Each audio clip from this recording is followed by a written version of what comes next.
नमस्कार, यो AB news खबरको संकेत हो। तपाई अहिले एबी न्यूज एट 2 मा हुनुहुन्छ। म एलिजा लामिछाने। प्रारम्भमा मूल खबर। जनताको अवस्था बदल्न सरकार प्रतिबद्ध रहेको प्रधानमन्त्री दाहालको भनाई। निर्दोष नफस्ने, दोषी नउम्कने गरी ऐनहरू संशोधन गर्ने प्रतिबद्धता। साउन 7 गतेदेखि हुने प्रधानमन्त्रीको इटली भ्रमण मन्त्री परिषदद्वारा स्वीकृत। कम्पनी दर्ता र पुँजी वृद्धि दस्तुरमा छुट दिने निर्णय को भ्रमण स्वीकृत गरेको छ। कांग्रेस केन्द्रीय समितिको बैठकमा विभिन्न प्रतिवेदनमाथि सदस्यहरूले धारणा राख्दै प्रदेश समितिहरूलाई पार्टीले उपेक्षा गरेको गुनासो। हजको लागि मक्का मदिना गएका नेपाली यात्री स्वदेश फिर्ता। हज कमिटिका प्रतिनिधिले देशको बेइज्जत गरेको भन्दै कारबाही गर्न माग। त्यो बापत चाहिँ हामीले चाहिँ सुविधा चाहिँ सेवा पाएनौँ। र एसिसी इमर्जिङ एसिया कपमा नेपाल र युएई बीचको खेल जारी। नेपाल 158 रनको विजय लक्ष्य पछ्याउँदै।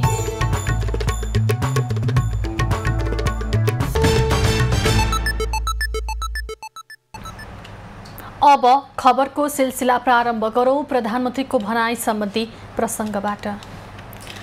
प्रधानमन्त्री पुष्पकमल दाहालले सरकार सामाजिक न्याय, सुशासन र समृद्धिको प्राथमिकता सहित बदलिएको व्यवस्था अनुसार जनताको अवस्था बदल्न प्रतिबद्ध रहेको बताएका छन्। 61औं इन्जिनियर दिवसको अवसरमा काठमाडौँमा आज आयोजित कार्यक्रममा उनले सुशासनको लक्ष्य हासिल गर्न सरकारले भ्रष्टाचार विरोधी अभियानलाई तीव्रताको साथ अघि बढाइरहेको बताएका हुन्। प्रधानमन्त्री दाहालले त्रुटि एउटाले गर्ने र आरोप अर्कालाई लाग्ने स्थिति हुन नदिन, दोषी नछुटोस्, निर्दोष नपरोस् भन्ने मान्यता अनुसार केही नियमावलीमा ऐनमा सुधार गर्ने प्रतिबद्धता पनि जनाए। कुरा गर्दै गर्दा तपाईहरुले यहाँ उठाएको चाहिँ त्रुटि एउटाले गर्ने, आरोप अर्कोलाई लाग्ने र यो चाहिँ कन्ट्राडिक्टरी जो स्थितिको कुरा छ त्यसलाई बदल्ने बारे पनि हामीले दोषी नछुटोस्, निर्दोष नपरोस् भन्ने मान्यता अन्तर्गत केही ऐनमा केही नियमावलीमा सुधार गर्ने विश्वास पनि म तपाईहरुलाई दिलाउन चाहन्छु। प्रधानमन्त्री दाहालले असारमा गरिएका विकास निर्माणका कार्य, मनसुनको बाढी र पहिरोले बगाउने र बनेका पूर्वाधार संरचना पनि नटिक्ने र उचित सदुपयोग नहुने विकासको प्रविधिलाई बदल्नुपर्ने बताए। सरकार नागरिकको सुरक्षा र समृद्धितर्फ अघि बढिरहेको पनि उनले बताए। प्रधानमन्त्री पुष्पकमल दाहालले साउन 7 गतेदेखि इटलीको भ्रमण गर्ने भएका छन्। आज बिहान प्रधानमन्त्रीको सरकारी निवास बालुवाटारमा बसेको मन्त्री परिषदको बैठकले प्रधानमन्त्रीको भ्रमण स्वीकृत गरेको हो। संयुक्त राष्ट्रसङ्घको खानी तथा कृषि सङ्गठनको मुख्यालय इटलीमा आयोजना हुने United Nations food system summit 2023 मा सहभागी हुनको लागि प्रधानमन्त्री इटली जाने भएका हुन्। हाम्रो संयुक्त राष्ट्रसङ्घको खाद्य तथा कृषि सङ्गठनको मुख्यालय इटालीमा आयोजना हुने United Nations food system 2023 stocktaking मोमेन्टमा सहभागी हुन सम्माननीय प्रधानमन्त्रीज्यू को भ्रमण स्वीकृत गरेको छ। यो पहिला पनि भएको थियो र यसमा प्रतिनिधि मण्डलमा माननीय कृषि तथा पशुपन्छी विकास मन्त्री समेतको प्रतिनिधित्व रहने व्यवस्था भएको छ। प्रधानमन्त्रीसँगै कृषि तथा पशुपक्षी विकास मन्त्री बेदुराम भुसाल सहितको टोली पनि इटली जाने भएको छ। सम्मेलन साउन 8 गतेदेखि 10 गतेसम्म चल्नेछ। प्रधानमन्त्री सहित नेपाली टोली 11 गते स्वदेश फर्कने कार्यक्रम छ। त्यस्तै सरकारले कम्पनी दर्ता र पुँजी वृद्धि गर्दा लाग्ने शुल्क तथा दस्तुर छुट तथा परिमार्जन सम्बन्धी सूचना प्रकाशन गर्ने निर्णय गरेको छ। मन्त्री परिषद बैठकले शहीद गङ्गालाल राष्ट्रिय हृदयरोग केन्द्रको सञ्चालक समितिको सदस्यमा डाक्टर रबिन मल्ललाई नियुक्त निर्णय पनि गरेको छ। प्रधानमन्त्री पुष्पकमल दाहालले आज बुढीगण्डकी जलविद्युत आयोजनाको फिल्ड कार्यालयको उद्घाटन पनि गर्ने भएका छन्। लामो समयको प्रतीक्षापछि बुढीगण्डकी जलविद्युत आयोजना निर्माणको लागि आवश्यक प्रक्रिया अगाडि बढाएको सरकारले आज फिल्ड कार्यालयको उद्घाटन गर्न लागेको हो। आयोजनाको वातावरण, मुआब्जा वितरण, पुनर्वास तथा पुनर्स्थापना इकाइ कार्यालय रहेको के गर्नुपर्छ सिउरे निटार गोर्खामा आयोजनाको फिल्ड कार्यालयको उद्घाटन गर्न लागि हो। कुल 1200 मेगावाट क्षमताको सो आयोजना निर्माणको लागि सरकारले बुढी गण्डकी जलविद्युत कम्पनी स्थापना गरिसकेको छ। सरकारले आयोजना प्रभावितलाई हालसम्म 34 अर्ब 30 करोड रुपैयाँ बराबरको मुआवजा पनि वितरण गरिसकेको छ। यस्तै घर गोठ बोट बिरुवा मार्फत तर्फ 6 अर्ब 70 करोड बराबरको मुआवजा वितरण भइसकेको छ। हाल मुआवजा वितरणको काम अन्तिम चरणमा पुगेको छ। आयोजनाबाट धादिङ र गोर्खाका करिब 50,000 मानिस प्रभावित हुनेछन्। आयोजनामा कुल 263 मिटर अग्लो बाँध निर्माण हुनेछ। यसबाट कुल 45 मिटर लम्बाइको ताल बन्नेछ। धादिङको बेनीघाटबाट 2 किलोमिटर उत्तरमा बाँध निर्माण हुनेछ। नेपाली कांग्रेसको केन्द्रीय समिति बैठक आज पनि जारी छ। करिब 1 वर्षपछि कांग्रेस केन्द्रीय समितिको बैठक मंगलबारबाट सुरु भएको हो। बिहान 11 बजेबाट सुरु हुने बैठकमा केन्द्रीय समितिका सदस्यले हिजो पेश गरेको विभिन्न प्रतिवेदनमाथि धारणा राखिरहेका छन्। बैठकमा बोल्दै गण्डकी प्रदेशका सभापति शुक्रराज शर्माले पार्टीले प्रदेश समितिलाई उपेक्षा गरेको बताए। उनले नेताहरू प्रदेश समितिसँग समन्वय नगरी सिधै जिल्ला र स्थानीय तहमा जाने गरेकोमा पनि असन्तुष्टि जनाए। बैठकमा प्रत्येक केन्द्रीय सदस्यलाई बोल्नको लागि 7 मिनटको समय उपलब्ध गराइएको छ। पार्टी केन्द्रीय कार्यालय सानेपामा बसेको पार्टीको केन्द्रीय कार्य समितिको पहिलो दिनको बैठकमा नेताहरूले विभिन्न प्रतिवेदन प्रस्तुत गर्नुका साथै संसदीय भूमिका र सरकारको कामबारे जानकारी गराएका थिए। मंगलबार दिउँसो 2 बजे सभापति शेरबहादुर देउवाले बैठक प्रारम्भ भएको घोषणा गरेपछि महामन्त्री विश्वप्रकाश शर्माले बैठकको एजेन्डाहरू प्रस्तुत गरेका थिए। त्यसपछि महामन्त्री गगन कुमार थापाले पार्टीको कार्ययोजना प्रस्तुत गरेका थिए। बैठकमा निर्वाचन परिचालन समितिको प्रतिवेदन, अनुशासन आयोगको प्रतिवेदन पनि पेश भएको थियो। त्यसैगरी पार्टी उपसभापति तथा उपप्रधानमन्त्री पूर्णबहादुर खड्काले सरकार सञ्चालनका सम्बन्धमा प्रस्तुति दिएका थिए। कांग्रेस प्रमुख सचेतक रमेश लेखकले पार्टीको संसदीय भूमिकाको सम्बन्धमा कुरा राखेका थिए। महामन्त्री थापाले संगठन सम्बन्धी प्रस्ताव र वार्षिक कार्यक्रमको क्यालेन्डर प्रस्तुत गरेका थिए। थापाले 2080 को साउनदेखि 2081 को असार मसान्तसम्म गर्ने गतिविधि समेटिएको वार्षिक क्यालेन्डर प्रस्तावको रूपमा पेश गरेका छन्। सरकारद्वारा सिफारिस गरिएका विभिन्न मुलुक तथा नियोगका 6 जना राजदूतहरूको संसदीय सुनुवाई प्रक्रिया सुरु भएको छ। आज सिंहदरबारमा बसेको संसदीय सुनुवाई समितिको बैठकले सरकारले राष्ट्रसङ्घ र विभिन्न देशको लागि सिफारिस गरेका 6 जना राजदूतको सुनुवाई प्रक्रिया अघि बढाएको हो। सुनुवाई गर्न उजुरी आह्वानको लागि 10 दिने सूचना जारी गर्ने निर्णय बैठकले गरेको हो।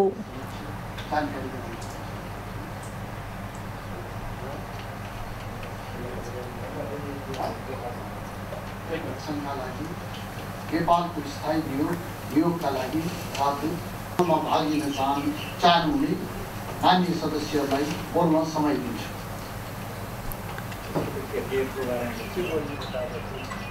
उहाँहरूको सुनुवाई प्रक्रियालाई अगाडि बढाउनका लागि यदि उहाँहरूलाई नियुक्त गर्न उपयुक्त छैन भन्ने कसैलाई लागेमा स्पष्ट आधार एवं सबुत प्रमाणसहित 10 दिनभित्र समितिमा सूचना उपलब्ध गराउनका लागि सूचना प्रकाशित गराउने भनेर यो सूचना पनि आज प्रकाशित हुन्छ। साथसाथै प्रक्रिया पनि प्रारम्भ भएको छ। सिफारिस गरेका राजदूत तथा विभिन्न नियोगहरूका प्रतिनिधिहरूको सुनवाईको लागि प्रष्ट आधार र सबुत प्रमाणसहित उजुरी दिनको लागि 10 दिने सूचना जारी गर्ने प्रस्ताव बैठकले पारित गरेको हो। केही दिन अघि सरकारले अमेरिकाको न्युयोर्क स्थित संयुक्त राष्ट्रसङ्घको नेपाल नियोगमा आवश्यक प्रतिनिधि तथा राजदूत लोकबहादुर थापा, जेनेभा स्थित संयुक्त राष्ट्रसङ्घीय नेपाली नियोगका आवश्यक प्रतिनिधि रामप्रसाद सुवेदी, संयुक्त अरब इमिरेट्सका लागि राजदूतमा सिफारिस तेजबहादुर छेत्री, कुवेतको लागि प्रस्तावित राजदूत घनश्याम लम्साल, थाइल्यान्डको लागि प्रस्तावित राजदूत धनबहादुर ओली र फ्रान्सका लागि प्रस्तावित राजदूत सुधीर भट्टराईको नाम प्रस्ताव गरेको थियो। मन्त्री परिषदले सिफारिस गरेका राजदूतहरू संसदीय सुनवाई समितिबाट अनुमोदन भएपछि राष्ट्रपतिले नियुक्त गर्ने संवैधानिक व्यवस्था छ।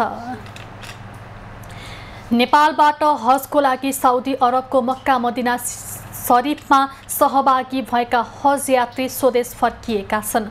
आज बिहान उनीहरू त्रिभुवन अन्तर्राष्ट्रिय विमानस्थल हुँदै स्वदेश फर्किएका हुन्।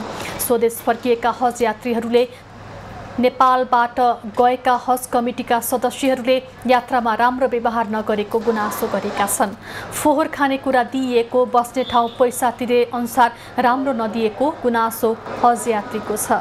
प्रतिदिन हामी मक्कामा बस्यौँ, प्रतिदिन बस्दा एकचोटि तन्ना उसले फेरि आएको, खानासाना पनि त्यतिको गुणस्तरीय थिएन।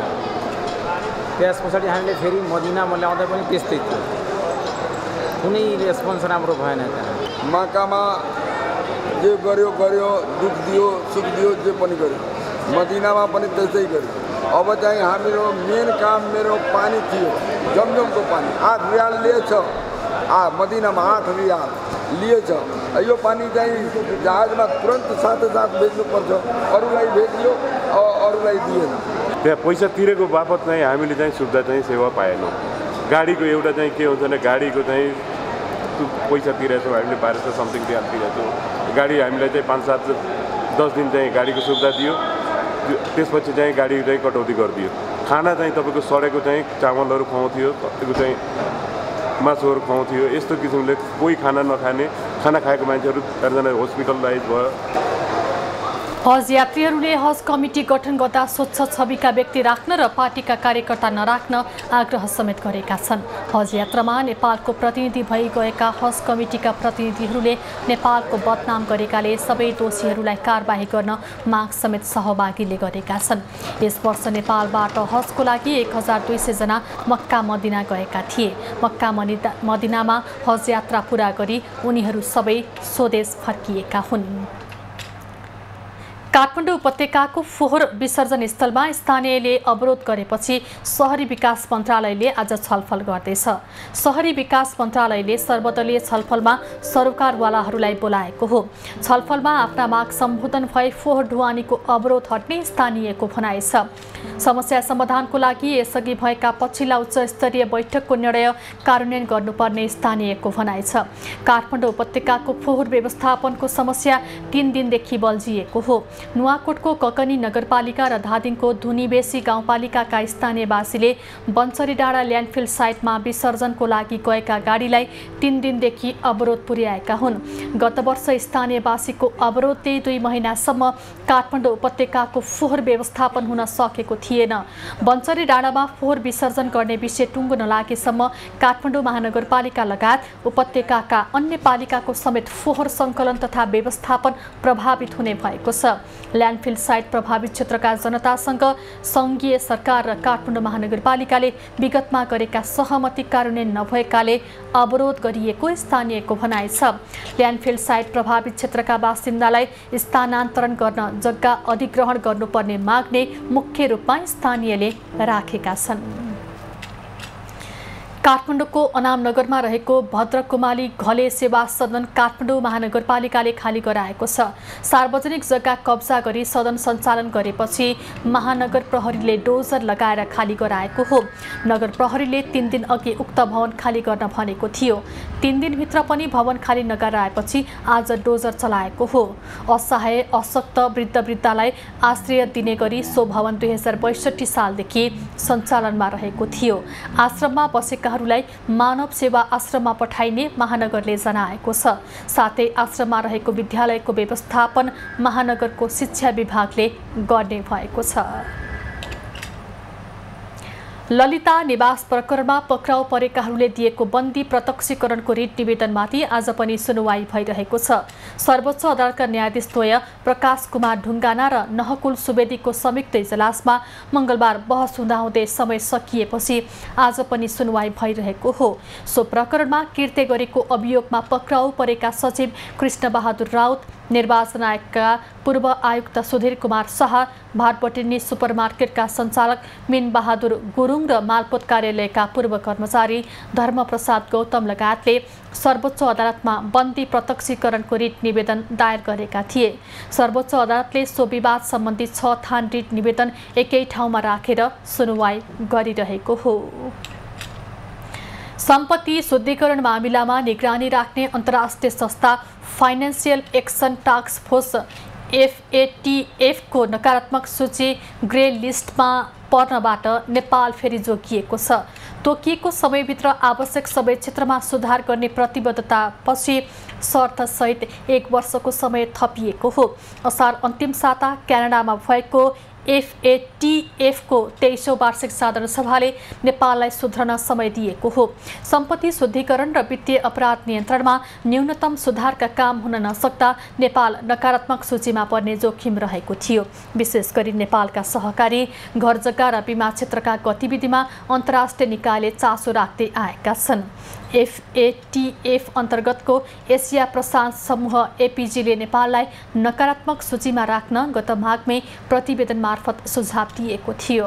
गत फागुनमा केही ऐन संशोधन गर्न बनेको विधेयक पारित गर्न सरकारले तदारुकता देखाए पनि पारित हुन सकेको छैन। सिनामङ्गल स्थित खोटाङ खलेसी सुनचाँदी पसल अगाडि शङ्कास्पद वस्तु राख्ने व्यक्तिलाई प्रहरीले पक्राउ गरेको छ। पक्राउ परेका व्यक्तिलाई प्रहरीवृत्त गौशाला लगिएको छ। ती व्यक्तिको परिचय खुलाइएको छैन। यसअघि नेपाल प्रहरी र नेपाली सेनाको टोलीले उक्त वस्तु निष्क्रिय पारिसकेको छ। शङ्कास्पद वस्तुसँगै नेपाल उत्थान क्रान्तिकारी पार्टीको पर्चा समेत भेटिएको थियो।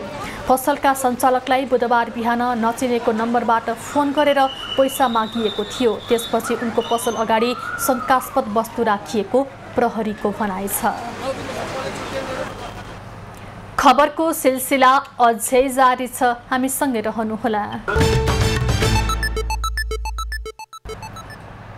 अब बाँकी खबर। नेपालमा डेङ्गु देखा परेको 19 वर्षपछि सरकारले स्पष्ट वार्षिक कार्ययोजना बनाई लागू गरेको छ।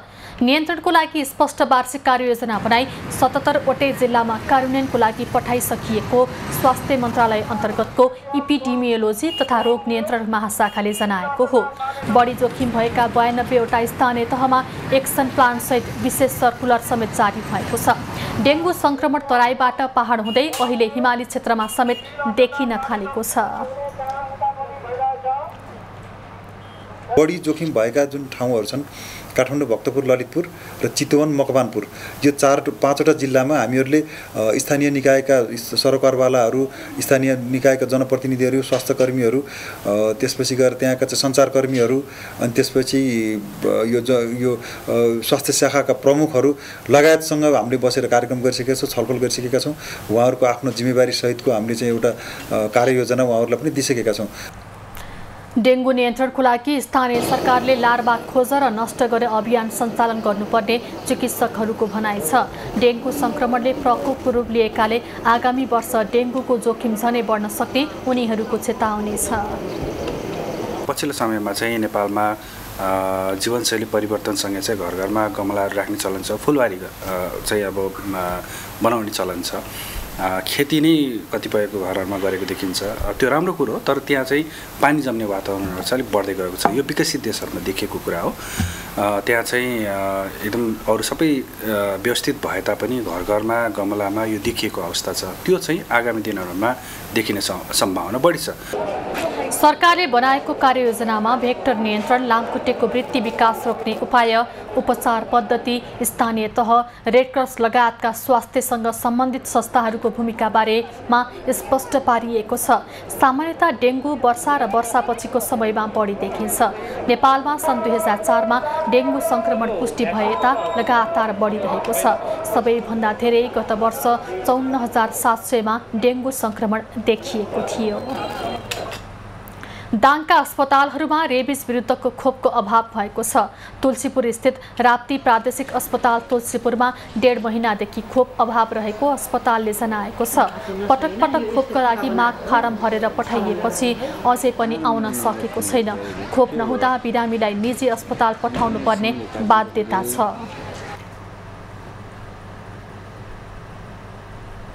अकालमै मृत्यु हुन्छ नि अब रेबिसले भएको अब जनावरले टोकेको अवस्था छ भनेदेखि त अब मृत्यु भएन नै भनेर भन्न सकिने अवस्था छैन।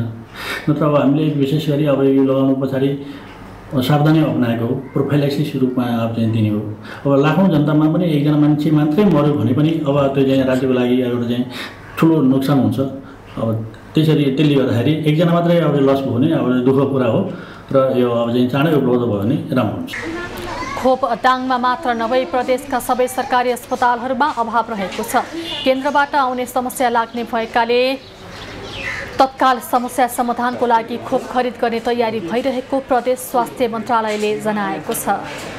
अहिले गाउँमा गएर एकपल्ट फेरि कुकुरले टोक्दै हिँड्यो भने गाउँैभरि हिँड्ने भए हुनाले केही चाहिँ स्टक पनि राख्न पर्ने अवस्था, किन भयावह अवस्था आउन सक्छ भनेर त्यो स्टक पनि राख्न पर्ने भएका कारणले हामीले तत्कालीन रूपमा काम चलाउनका लागि 1-2 हजार 1500-2000 जति भाइले हामीले इन्जेक्सन खरिद गर्ने प्रक्रियामा अगाडि जानका लागि मोटामोटी मौखिक हाम्रो सहमति भएको छ र त्यसलाई अगाडि बढाएर लुम्बिनी प्रदेशभित्र त्यो इन्जेक्सनको हामीले सुलभ रूपमा उपलब्धता गराउने र त्यहाँसम्म केन्द्रबाट आयो भने त्यसलाई अझ सहजता हुन्छ। अस्पतालमा रेबिज विरुद्धको निःशुल्क पाइन्छ, तर सरकारी अस्पतालमै खोप अभाव भएपछि निजी अस्पताल पठाउनु पर्ने अवस्था छ। निजी अस्पतालले एउटा खोपको 700 रुपैयाँसम्म लिने गरेका छन्। लुम्बिनी प्रदेशमा अहिले 580 भाइरल खोप मात्रै रहेको प्रदेश स्वास्थ्य मन्त्रालयले जनाएको छ। सरकारले अघि सारेको स्वास्थ्य बीमा कार्यक्रम प्रभावकारी नभएको भन्दै मृगौला पीडित आन्दोलित भएका छन्। मृगौला पीडित सरोकार समाजको अगुवाईमा पीडितले आज काठमाडौँको माइतीघरमा प्रदर्शन गरेका हुन्। सरकारले तोकेको अस्पतालमा गएर उपचार गर्न समस्या झेल्नु परेको पीडितको भनाइ छ। जहाँ जहाँ यो एमालेको सरकार थियो, जहाँ जहाँ यो कांग्रेसको अर्को सरकार थियो, यसमा जुन मेयरहरू हुनुहुन्छ या कर्मचारी हुनुहुन्छ, उहाँको लापरवाहीको कारणले बिमारीले पाएनन्। मृगौला पीडित बिरामीसँग सरकारी अस्पतालले अन्य बिरामी भन्दा चर्को शुल्क असुलेको पीडितको आरोप छ। त्यस्तै खोप पनि महँगोमा किन्नु परेको पीडितको भनाइ छ। पीडितहरूले समस्याको समाधान गर्न स्वास्थ्य बीमा बोर्डको समेत ध्यानाकर्षण गराएका छन्। देशभर 7300 जना मृगौला पीडितले नियमित उपचार गराइरहेका छन्। तीमध्ये 6700 जनाले अस्पतालमा नियमित डायलाइसिस गराउँदै आएका छन्। कैलाली सहित तराईका 4 जिल्लामा अझै मुक्त कमैया पुनर्स्थापना हुन सकेका छैनन्। कमैया मुक्ति भएको 23 वर्ष पुग्दा समेत कैलाली, कञ्चनपुर, बर्दिया र दाङका मुक्त कमैया पुनर्स्थापनाको पर्खाइमा रहेका छन्। कमैया मुक्तिको घोषणा गरेको 23 वर्ष पुगे पनि मुक्त हुनेले राज्यबाट पाउने सेवा सुविधा पाउन सकेका छैनन्। मुक्त कमैयाले जग्गाको पूर्ण स्वामित्व, घर निर्माण, छात्रवृत्ति तथा सिप र रोजगारीको माग गर्दै न्यायिक पुनर्स्थापनाका लागि सरकारसँग माग राखेका छन्। मुक्त कमैया पुनर्स्थापनाको अधिकार स्थानीय तहलाई हस्तान्तरण गरेपछि पुनर्स्थापनाको कार्य झनै भद्रगोल भएको कमैयाहरूको भनाइ छ। 2075 सालमा स्थानीय तहमा अधिकार हस्तान्तरणपछि अहिलेसम्म एकजनाको पनि पुनर्स्थापना हुन नसकेको मुक्त कमैया समाजले जनाएको छ। अधिकांश मुक्त कमैयाहरू हातमा पूर्जा छ, तर चाहिँ उहाँहरू चाहिँ जग्गा पाएको छैनन्। जग्गा मेरो कहाँ छ भन्ने कुरो चाहिँ कुनै यकिन अवस्था छैन। धेरै निकायहरूमा उहाँले धाउनुभयो, तर चाहिँ कसैले चाहिँ यो तपाईँको जग्गा हो, यो ठाउँमा चाहिँ बस्नुहोस् भन्ने कुरो चाहिँ सरकारका कुनै निकायले देखाउन सकेको अवस्था छैन। मुक्त कमैया समाजका अनुसार अझै हजारौं मुक्त कमैया पहिचान र परिचय पत्रबाट वञ्चित छन्। सरकारले बास दिए पनि अन्य सेवा सुविधा नदिएको उनीहरूको गुनासो छ। न्यायिक पुनर्स्थापनाका लागि प्रदेश सरकार र स्थानीय सरकारलाई घचघचाउँदा पनि अधिकार प्राप्त नभएको उनीहरूको भनाइ छ।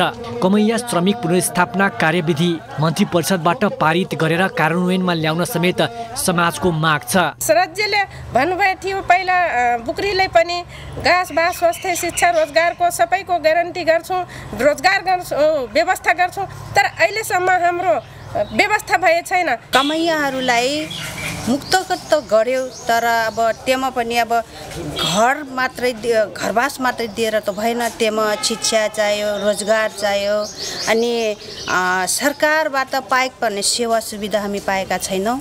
मुक्त कमैयामा अझै स्वास्थ्य सेवाको पहुँच पुग्न सकेको छैन। राज्यले कमैया मुक्त घोषणा गरे पनि वर्षौंसम्म पुनर्स्थापनामा चासो नदेखाएको अधिकार कर्मीको आरोप छ। पुनर्स्थापना भनेकै के हो भन्ने कुरामा राज्य क्लियर भएन, जसका कारणले पुनर्स्थापना भनेको 5 धुरदेखि जग्गा दिने काममा मात्रै या घर बनाइदिने काम मात्रै पुनर्स्थापना हो भन्ने कुरा जुन राज्यको बुझाइरह्यो त्यहीँनिर त्रुटि भयो। जमिनदारको घरमा बधुवा मजदुरका रूपमा काम गर्दै आएकाहरूलाई तत्कालीन सरकारले 2057 साउन 2 गते मुक्त भएको घोषणा गरेको थियो। शुद्ध रूपमा जग्गा नपाएका सट्टा भर्ना गर्नुपर्ने 400 र 2058 सालमा परिचय पत्र पाएर पनि बदर भएका 173 घर परिवार र 953 जनाको अझै पुनर्स्थापना हुन बाँकी रहेको तथ्याङ्क छ। विवेक नागरी, कैलाली। नेपालगञ्ज रङ्गशालामा निर्माण गर्न लागि एथलेटिक सिन्थेटिक ट्र्याक निर्माण कार्यमा चरम लापरवाही देखिएको छ। निर्माण कम्पनीको लापरवाहीको कारण हालसम्म खर्च भएको रकमको आधारमा सम्पन्न भएको कार्य र गुणस्तरीयतामाथि प्रश्न उठेको छ। पश्चिम नेपालको खेल विकास र खेलाडी उत्पादनमा टेवा पुर्याउने उद्देश्यले नेपालगञ्ज रङ्गशाला निर्माण गर्न लागि एथलेटिक सिन्थेटिक ट्र्याक चरम लापरवाही भएको छ। निर्माण कार्यमा चरम लापरवाही भएको भन्ने गुनासो आएपछि बाँकी जिल्ला खेलकुद विकास समिति र लुम्बिनी प्रदेश खेलकुद परिषदले अनुगमन गरेको छ। निर्माण कार्य हेर्दा उल्लेख्य उपलब्धि नभएको र गुणस्तरीयतामाथि पनि प्रश्न गर्ने ठाउँ रहेको लुम्बिनी प्रदेश खेलकुद परिषदले जनाएको छ। अनुगमनमा देखिएको सम्पूर्ण कमजोरीलाई सत्य तथ्यसहित प्रतिवेदन बनाएर राखेप केन्द्र र लुम्बिनी प्रदेश सरकारमा बुझाउने तयारी गरिएको छ। हामीले यो सम्पूर्ण डिटेल यो रिपोर्टहरू बनाएर राष्ट्रिय खेलकुद परिषदमा हामीले पठाउँछौँ। हुन त यो प्रदेश मातहत छैन र उहाँहरूले कुनै पनि सहयोगको लागि हामीलाई अनुरोध गर्नुभएको पनि छैन। तथापि यो आफ्नो प्रदेशमा बनेको हुँदा एउटा चासोको विषय हो र यो प्रदेश सरकारलाई पनि हामीले जानकारी गराइसकेका छौँ। यस कारणले गर्दा हामीले यसको सत्य तथ्य चाहिँ हामीले खेलाएर यसको चाहिँ जस्ताको तस्तै रिपोर्ट बनाएर हामीले राष्ट्रिय खेलकुद परिषदमा सम्बन्धित मन्त्रालयमा र प्रदेश सरकारलाई हामीले बुझाउँछौँ। एथलेटिक सिन्थेटिक ट्र्याकमा पानी निकासका लागि राखिएका पाइप नालीभन्दा माथि राखिएको पाइएको छ, जसका कारण पानी निकासा नभई फुटबल मैदानमा पानी जम्ने गरेको छ। राखेपकै मातहतबाट नेपालगञ्जमा एथलेटिक सिन्थेटिक ट्र्याकको निर्माण कार्य भइरहेकाले राखेपले एउटा प्राविधिक टोली नै खटाएको छ। अनुगमनको क्रममा निर्माणमा निकै त्रुटि देखिएको जिल्ला खेलकुद विकास समितिले जनाएको छ। प्रदेश परिषदको अनुमतिमा म यहाँ 21 गते असार 21 गते निरीक्षणमा आउँदाखेरि पनि मैले निर्माण व्यवसायका मात्रै प्राविधिक टोली अति प्राविधिक टोली हुन् होइनन् अब थाहा छैन, उहाँहरूले चाहिँ मलाई कामहरू यस्तो यस्तो भइरहेछ भनेर जानकारी गराउनु भयो। अनि मैले चाहिँ हाम्रो सरकारी टोली कहाँ छ भनेर खोज्दाखेरि म पटक पटक आउँदाखेरि उहाँहरूको अहिलेसम्म कुनै पनि उपस्थिति यहाँ देखिए बिना प्राविधिक नै यहाँ कामहरू भइरहेको छ। त्यही भएर धेरै त्रुटिहरू छन् यसमा। गत वैशाख 10 गते राष्ट्रिय खेलकुद परिषदका सदस्य सचिव टङ्कलाल घिसिङले शिलान्यास गरी लगतै 11 करोड 64 हजारको लागतमा 10 महिनाभित्रै ट्र्याक निर्माण गर्ने जिम्मा पञ्चकन्या सिनकोट जेबीले लिएको थियो। ठेकेदार कम्पनीले 2 करोड 57 लाख भुक्तानी भने लिइसकेको छ। नेपालगञ्ज ब्युरोको रिपोर्ट।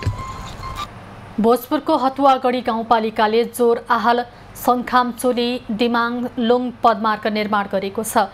गाउँपालिकाले गौरवको आयोजनाका रूपमा विकास गर्दै आन्तरिक तथा बाह्य पर्यटनको आवागमन बढाएर मुख्य आर्थिक स्रोतका रूपमा जोड्ने लक्ष्य राखेर पदमार्ग निर्माण गरेको हो।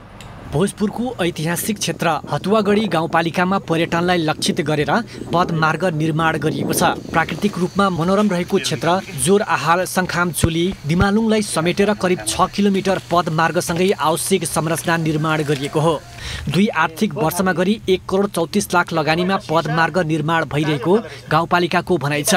यो आर्थिक वर्षमा केन्द्र सरकार र गाउँपालिकाको साझेदारीमा 1 करोड 50 लाखको लागतमा पदमार्गलाई थप विस्तार गरिने गाउँपालिकाले जनाएको छ। 1 करोड 34 लाखको काम भइरहेछ, जसभित्र सिँढी बनाउने, हावाघरहरू बनाउने, विभिन्न खालका चाहिँ टोयलेट अनि त्यसपछि डस्टबिनहरू बनाउने, साथै पोखरी संरक्षण गर्ने लगायतका चाहिँ कार्यक्रमहरू यो भित्र रहेका छन्। हरियालीसँगै फाटका चौरहरूले पर्यटकहरूको मन लोभ्याउने गरेको छ। दक्षिणी क्षेत्रमा रहेको यो पदमार्ग तराईका जिल्लाबाट नजिक पर्ने भएकाले दुधकोशी नदीमा पक्की पुल निर्माणपछि पर्यटकको सङ्ख्या अझ बढ्ने देखिएको छ।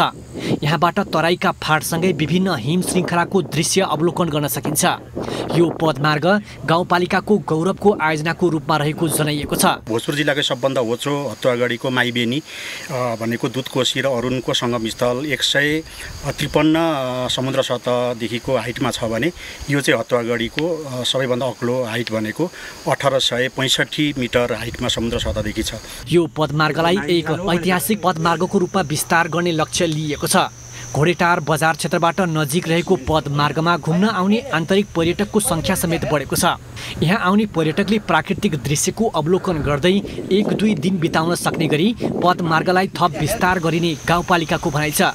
पर्यटकलाई लक्षित गरेर होमस्टे सञ्चालन गरिने योजना पनि छ। एउटा आन्तरिक पर्यटन र बाह्य पर्यटनलाई प्रवर्धन गर्नका लागि पनि यो पैदल मार्ग चाहिँ अत्यन्तै कामयाबी हुन्छ। अत्यन्तै यसले चाहिँ भोलिको दिनमा चाहिँ पर्यटकहरू भित्रिन सक्ने सम्भावना देखेर हामीले यसको सुरुवात गरेका छौँ। प्राकृतिक सुन्दरताले भरिपूर्ण रहेको यो पदमार्ग प्रचार प्रसारको अभावमा ओझेलमा परेको देखिन्छ। पदमार्गसँगै हतुवा क्षेत्रको ऐतिहासिक महत्त्वलाई विश्वभर चिनाउन सके यसले गाउँपालिकाको आर्थिक क्षेत्रमा टेवा पुग्ने देखिन्छ। गाउँपालिकाले पर्यटकीय क्षेत्रको विकासका लागि थालेको काम प्रशंसा योग्य रहेको स्थानीयवासीको भनाइ छ। युवराज विष्ट, भोजपुर। अब पालो एबी न्यूज एट कृषिको।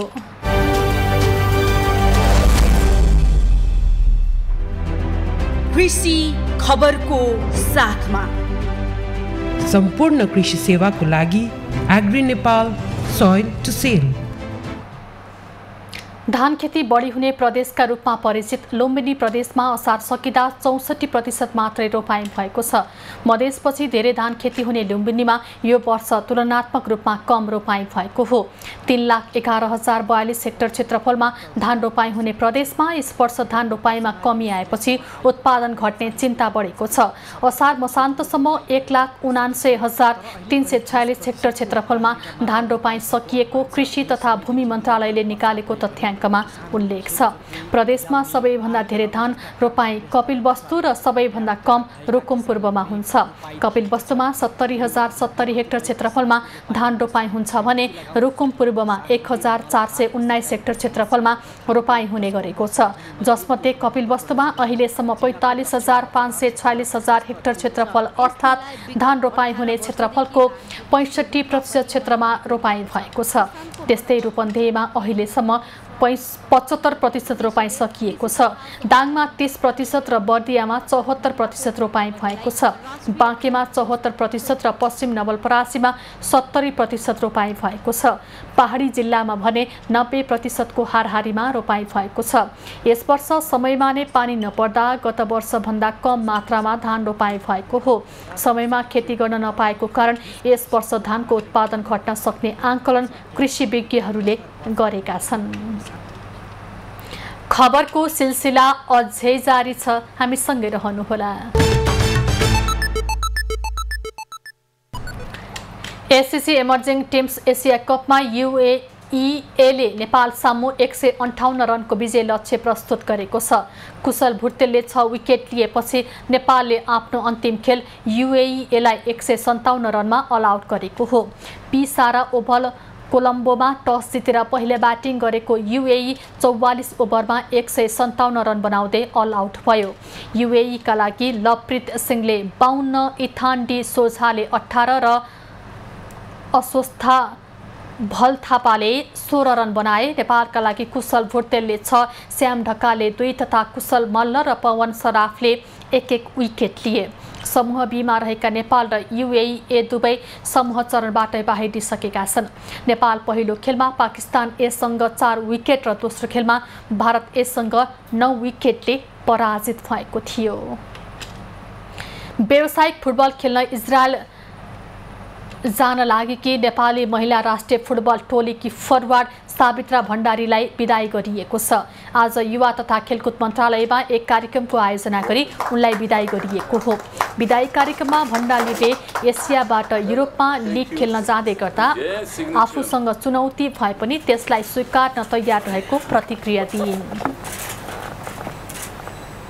एसिया लिगबाट चाहिँ एउटा छुट्टै स्टेपमा छु, म युरोपको लिग खेल्दैछु। यसको लागि मेरो लागि च्यालेन्ज छ र च्यालेन्जलाई चाहिँ म सहजै स्वीकार्न तयार छु र जति पनि मैले चाहिँ एसियन लेभलमा मैले चाहिँ साउथ रिजनमा मैले आफूलाई प्रुभ गरेको छु, पक्कै पनि यो मेरो लागि चाहिँ टफ हुनेछ र यो इक्जामको लागि चाहिँ मेरो फर्स्ट स्टेप हो र फाइनल इक्जामसम्म चाहिँ म आफूलाई चाहिँ तयार राख्नेछु। भण्डारीले आफूले दक्षिण एसियामा आफूलाई प्रमाणित गरिसकेको र युरोपमा हुने लिगमा पनि अन्तिमसम्म नै प्रमाणित गर्न लागि पर्ने बताइन्। कार्यक्रममा नेपालका लागि इजरायली राजदूत हानन गोदारले इजरायली क्लबमा नेपाली खेलाडी भित्राउनु ऐतिहासिक छेड भएको बताए। all these good things that you are doing here to Israel and to European League. And Hapoel Ra'anana is a wonderful team. I already been in touch with the organizer there, with the team, and everybody is waiting for you in Israel. There is a big community in Israel and everybody is expecting to see you. कार्यक्रममा अखिल Nepal football संघका अध्यक्ष पंकज विक्रम नेमुवाङले सावित्राले आफ्नो खेल कौशललाई राम्रोसँग प्रस्तुत गर्ने विश्वाससहित बिदाई दिएका छन्। भण्डारीले इजरायलको क्लब हापोएल रानाराबाट युरोपमा लिग खेल्दैछिन्।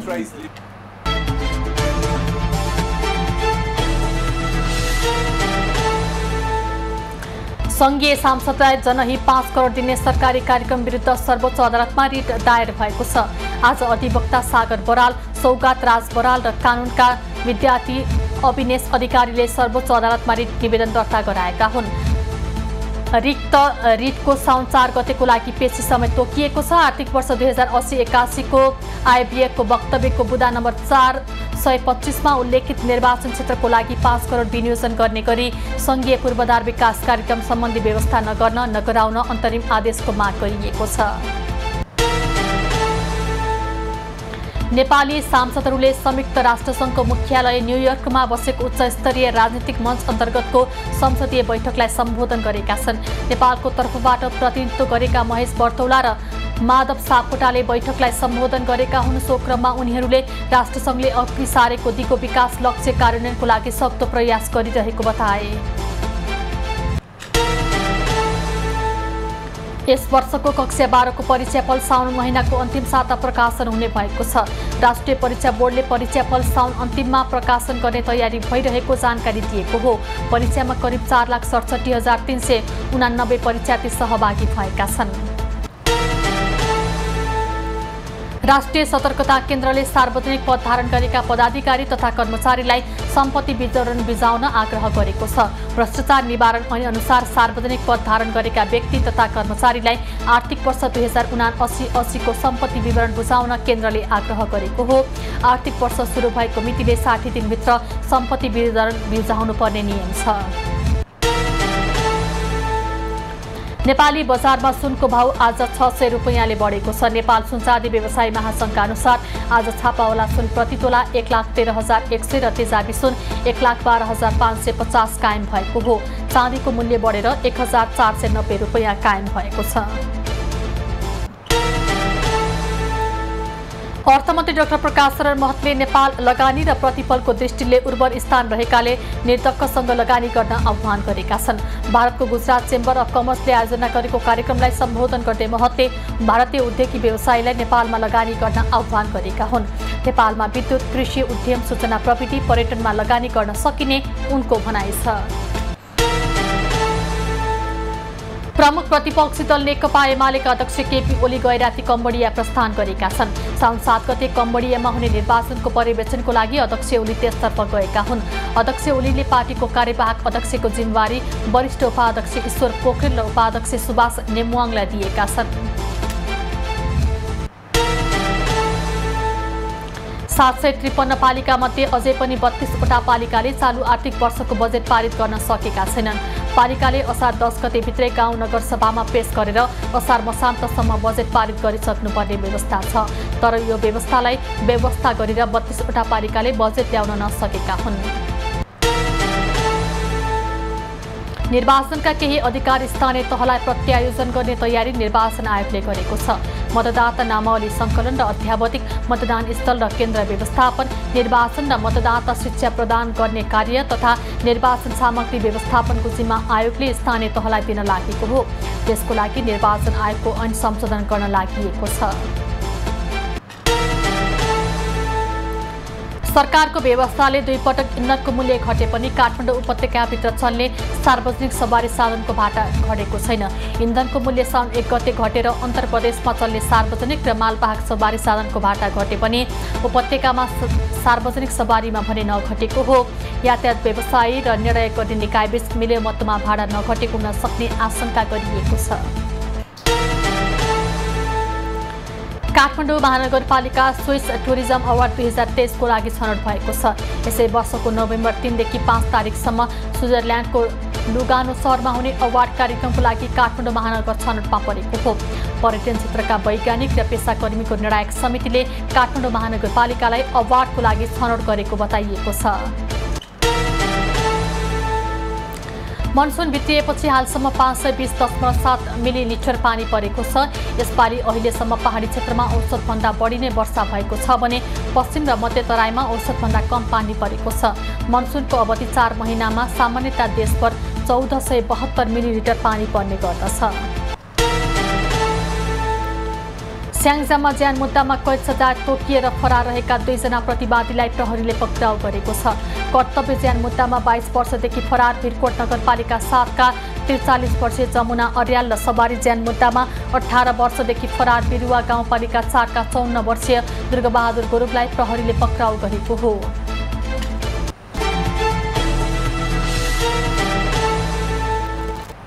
अब पालो एबी न्यूज एट मौसमको।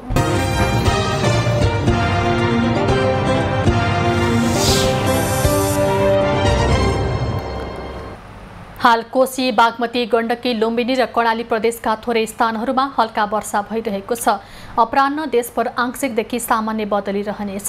साथै देशका पहाडी भूभागका थोरै स्थानहरूमा र बाँकी भूभागका 1-2 स्थानमा हल्कादेखि मध्यम वर्षाको सम्भावना रहेको जल तथा मौसम विज्ञान विभागले जनाएको छ। आज काठमाडौँ उपत्यकाको अधिकतम तापक्रम 29 डिग्री सेल्सियस र न्यूनतम तापक्रम 21 डिग्री सेल्सियस बीच रहने अनुमान गरिएको छ। आज सूर्योदय बिहान 5:19 भयो भने सूर्यास्त साँझ 7 बजे हुनेछ। आज देशभरको मौसम कस्तो रहला त हेरौँ विभिन्न स्थानको अनुमानित मौसमी अवस्था।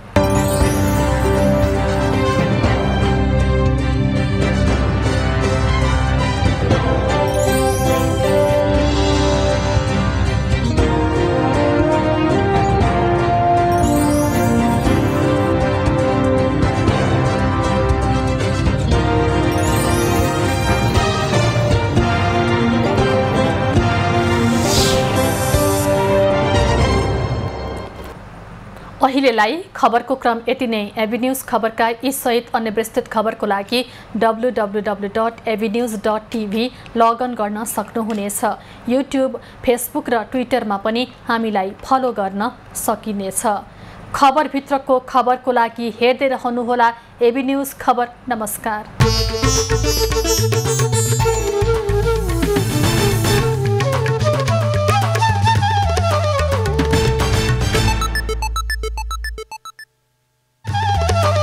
एबी न्यूज एट 2 को साथमा डिश होम फाइबर नेट भरपर्दो र विश्वासिलो छ। म जस्तै डिश होम फाइबर नेट। तलाई डेङ्गु, लामर, मलेरिया, जिका पनि स्वास्थ्य योग्यता टाढा हिटको रहेछ। शिवम सिमेन्ट, भरोसा अटुट सम्बन्धको। कृषि र कृषिको उद्यम अनि उद्यमशीलताका विविध आयामहरू, कृषिको व्यवसायीकरण र औद्योगिकीकरणका उपायहरू, कृषि बजार, कृषिमा व्यावसायिक लगानी र कृषि उत्पादनको बजारीकरण, कृषक, कृषि विज्ञ अनि कृषि नीति निर्माताहरूका लागि साझा संवाद कार्यक्रम कृषि उद्यम प्रत्येक साताको सोमबार साँझ 6:15 बजेदेखि 7 बजेसम्म कृषि उद्यमको साथमा। सम्पूर्ण कृषि सेवाको लागि agri Nepal soil to sale.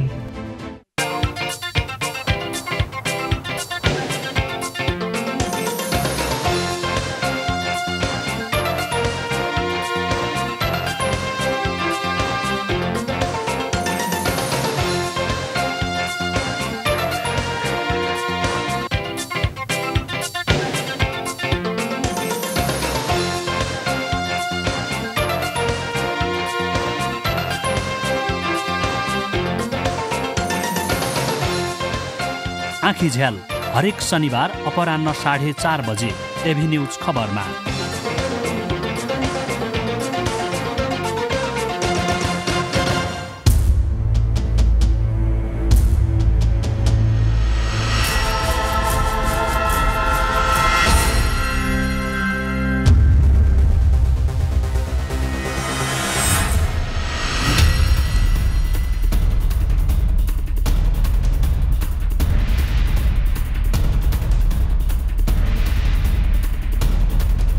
नमस्कार, म राजु थापा। सिधा प्रश्नमा यहाँहरूलाई स्वागत छ।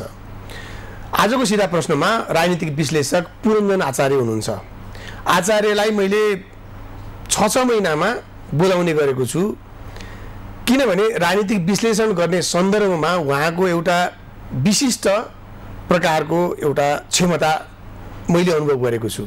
उहाँ आफ्नै सन्दर्भमा आफ्नै मान्यता, आफ्नै विश्वास, आफ्नै बाटो, आफ्नै घरका बारेमा पनि स्वतन्त्र र निर्मम टिप्पणी गर्न सक्ने क्षमता र विगत त्यस्तो देखाउनु भएको छ र कतिपयले उहाँलाई मन पराउनुहुन्छ र कतिपयले उहाँको राजनीतिक संलग्नताका हिसाबले आग्रह राख्नु स्वाभाविक पनि हो। उहाँ हिजो गिरिजाप्रसाद कोइरालाको राजनीतिक सल्लाहकारको रूपमा काम गर्नुभएको छ। अहिले देश र दुनियाँका बारेमा राजनीतिक र सामाजिक गतिविधिहरूलाई राम्रोसँग निहाल्ने र विश्लेषण